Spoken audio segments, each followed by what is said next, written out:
menjaga gedung ini dari upaya-upaya pelemahan KPK. Jangan ada kriminalisasi.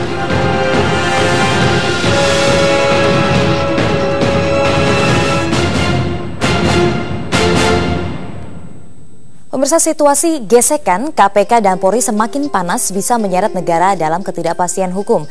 KPK yang mempunyai rakyat di belakang mereka, pimpinannya satu persatu mendapat masalah hukum yang disangkakan terjadi bertahun-tahun lalu. Kemudian muncul desakan agar Presiden menerbitkan Perpu Imunitas alias kekebalan hukum bagi pimpinan KPK.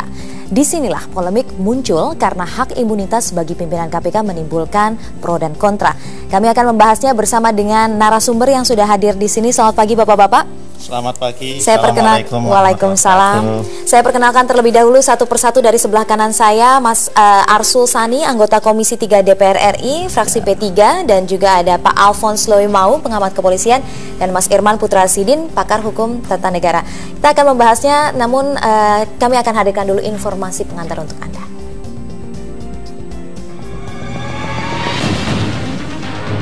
Ketegangan antara dua lembaga penegak hukum yakni KPK dan Polri akibat saling sandera tentang kasus Komjen Budi Gunawan dan Bambang Wijayanto belum juga mereda. Mengundang sejumlah tokoh ke Istana Negara, Presiden Joko Widodo kembali menginstruksikan kepada jajaran penegak hukum untuk tidak ada kriminalisasi dan tetap menjaga kewibawaan penegak hukum. Bahkan secara khusus Presiden meminta KPK dan Polri tidak boleh bertindak semena-mena dengan mengatasnamakan hukum. Jangan ada kriminalisasi. Saya ulang, jangan ada kriminalisasi.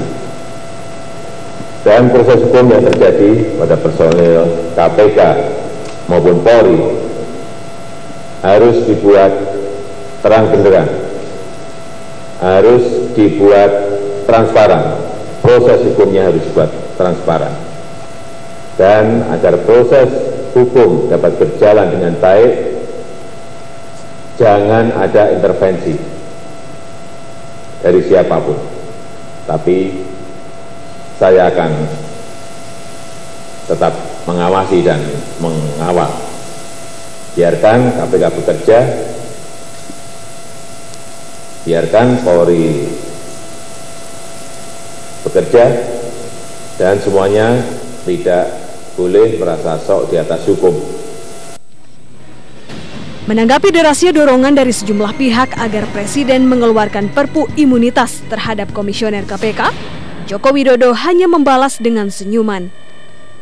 Selama ini, hak imunitas baru dimiliki oleh Ombudsman dan DPR RI. Sementara itu, mantan Ketua Mahkamah Konstitusi Jimli Asidiki yang hadir dalam pertemuan di Istana Negara Minggu malam meminta Polri dan KPK untuk tidak saling mencari-cari kesalahan. Jangan ada kriminalisasi terhadap kedua belah pihak. Jadi bisa saja orang memanfaatkan suasana kisruh ini nyari-nyari gitu. Ya, kalau kita mencari-cari kesalahan orang, ada saja itu, tapi jangan suasana seperti ini dimanfaatkan untuk melakukan kriminalisasi yang justru mengeruhkan suasana. Mantan Ketua KPK Bibit Samatrianto meminta semua pihak menghormati proses hukum yang menjerat pimpinan KPK dan Polri. Bibit menilai kasus yang menimpa Bambang Wijayanto ini pernah ia alami bersama Chandra Hamzah tahun 2010 lalu. Kasus tersebut akhirnya diputihkan melalui mekanisme deponering. Saya dipanggil, saya datang, kemudian saya suruh wajib lapor, kemudian saya ditahan. Saya ikut juga karena saya aparat penegak hukum, saya harus tunduk pada hukum itu sendiri. Ya, tolong hukum itu biarkan sesuai dengan aturan yang berlaku. Jadi aparat penegak hukum harus independen, nggak bisa diintervensi. Apakah itu polisi, apakah itu jaksa, atau KPK, nggak bisa diintervensi. Dan pimpinan yang ada di situ juga jangan mau diintervensi. Dua lembaga penegak hukum, KPK dan Polri, harus diselamatkan agar terlepas dari kepentingan kelompok tertentu. Tim Liputan Metro TV. Ya, langsung saja saya bahas dengan tiga orang narasumber yang sudah hadir di sini. Pemirsa, saya ke Pak Arsul terlebih dahulu. Pak Arsul, muncul desakan untuk Presiden mengeluarkan Perpu Imunitas. Kalau dari anggota DPR sendiri, bagaimana memandang desakan ini? Ya, Saya melihatnya seperti ini ya, sebagai sebuah wacana. Tentu ini bisa diapresiasi. Namun ini menyisakan sederet pertanyaan ya. Paling tidak pertanyaan-pertanyaan seperti ini. Imunitas ini selama masa menjabat untuk semua tindak pidana atau untuk tindak pidana tertentu. Coba bayangkan kalau saya seorang komisioner KPK, kebetulan saya lagi marah sama istri saya, melakukan KDRT. Apakah kemudian saya karena imunitas yang menyeluruh itu saya nggak bisa dituntut? Itu. Satu lagi yang paling jelas misalnya, di dalam Undang-Undang KPK itu sendiri ada pasal 65 ya, yang mengatur tindak pidana yang mungkin akan terjadi atau dilakukan oleh seorang komisioner KPK, pimpinan KPK ya. Tindak pidananya itu antara lain misalnya melakukan hubungan dengan pihak lain, tidak harus dengan tersangka, terkait dengan penanganan korupsi yang sedang dilakukan oleh KPK dengan alasan apapun. Ini sudah merupakan pidana lah. Kalau ini terjadi ya, apakah ini juga harus diimpunitaskan gitu ya. Nah, ini artinya ini harus dikaji lebih mendalam. Jadi ini persoalan bukan secara sederhana harus kita terima atau harus kita tolak. Tidak bisa seperti itu. Saya sih ingin menyarankan kepada teman-teman yang mengusung ide ini untuk melakukan kajian akademiknya.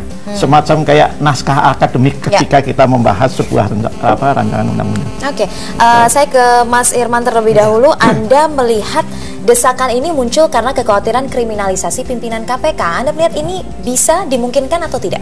Jadi begini, kita ini terbiasa sejak reformasi itu menciptakan atau membangun sebuah sistem dalam keadaan marah kita, kan?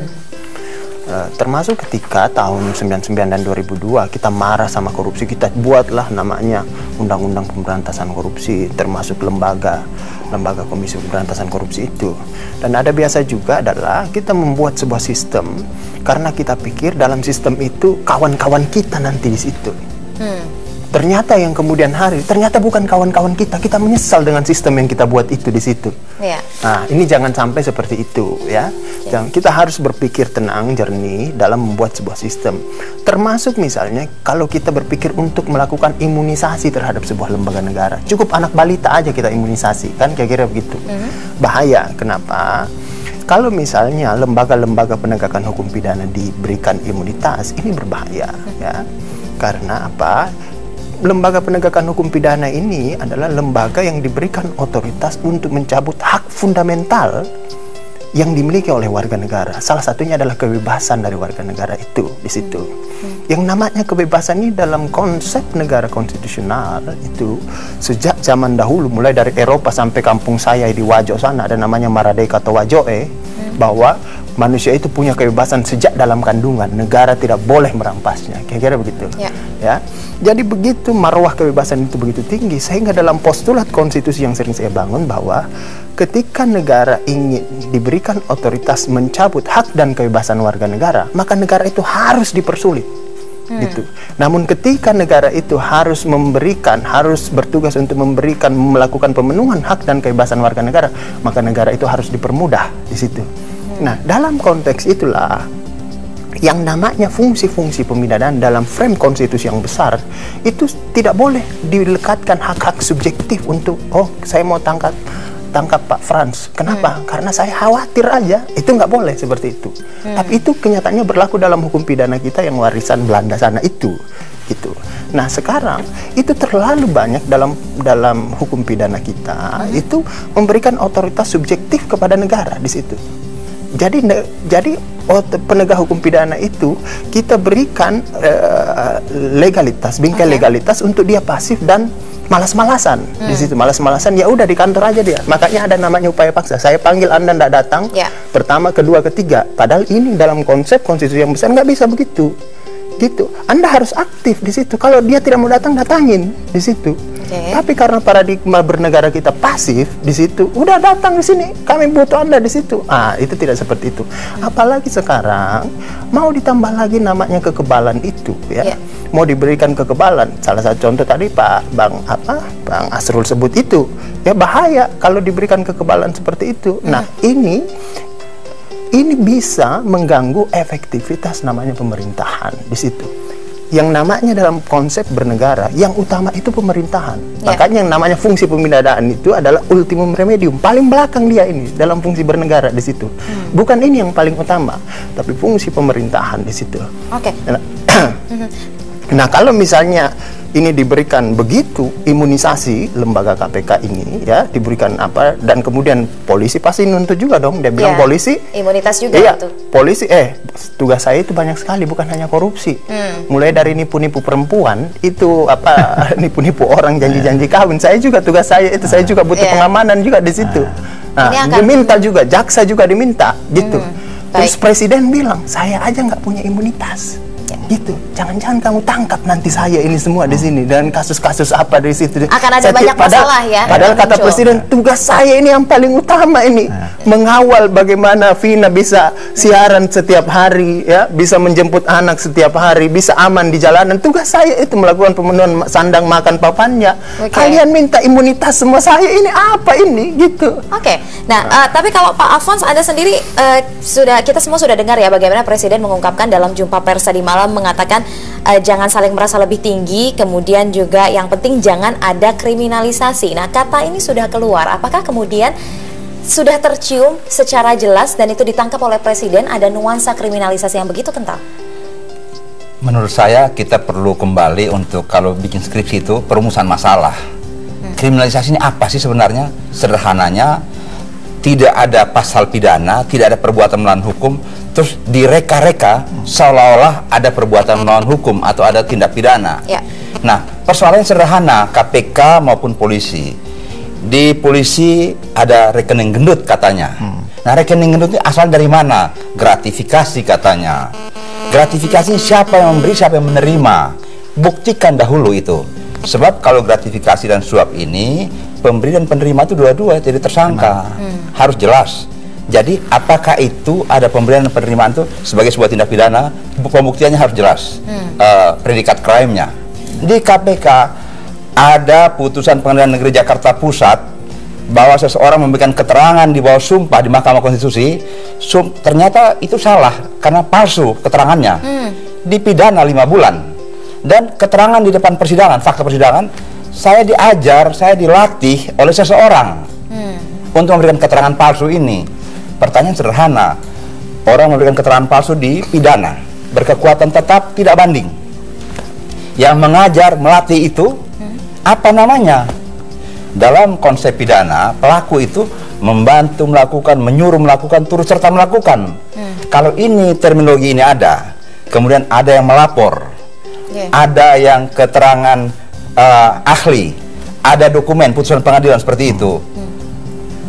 Alat bukti untuk merumuskan sebuah tindak pidana terlalu sederhana, nggak usah kita belajar hukum. Pak Alfons, tapi kemudian bahwa kasusnya ini sudah lama, kemudian diperkarakan sekarang, itu ada kejanggalan atau itu sesuatu yang wajar sebenarnya? Soal waktu dikenal dalam tempus delicti. Ini ada masa kadaluarsa. Undang-undang mengatur kadaluarsanya berapa tahun.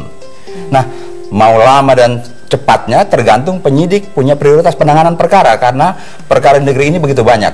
Sekarang masalahnya apakah ada pembiaran atau ada unsur pembenar bahwa perbuatan serupa itu adalah, karena ini soal lucu-lucu dan ringan, biarkan saja walaupun ada perbuatan pidana. Ini persoalan seperti itu, sikap-sikap dalam menentukan langkah-langkah penegakan hukum. Soal momentum atau waktu kemudian diperkarakannya ini menjadi tanda tanya, karena kok waktunya bertepatan sekali setelah penetapan tersangka Budi Gunawan, lalu kemudian juga muncul upaya seperti yang berkembang di masyarakat adalah kriminalisasi memperkarakan pimpinan KPK. Nah, ini kemudian harus dijawab untuk meyakinkan kepada masyarakat bahwa ini adalah bukan bentuk kriminalisasi, begitu ya. Nanti kita akan bahas lagi setelah jeda berikut ini. Pemirsa, kami harus jeda, tetaplah bersama kami. Bincang Pagi akan segera kembali.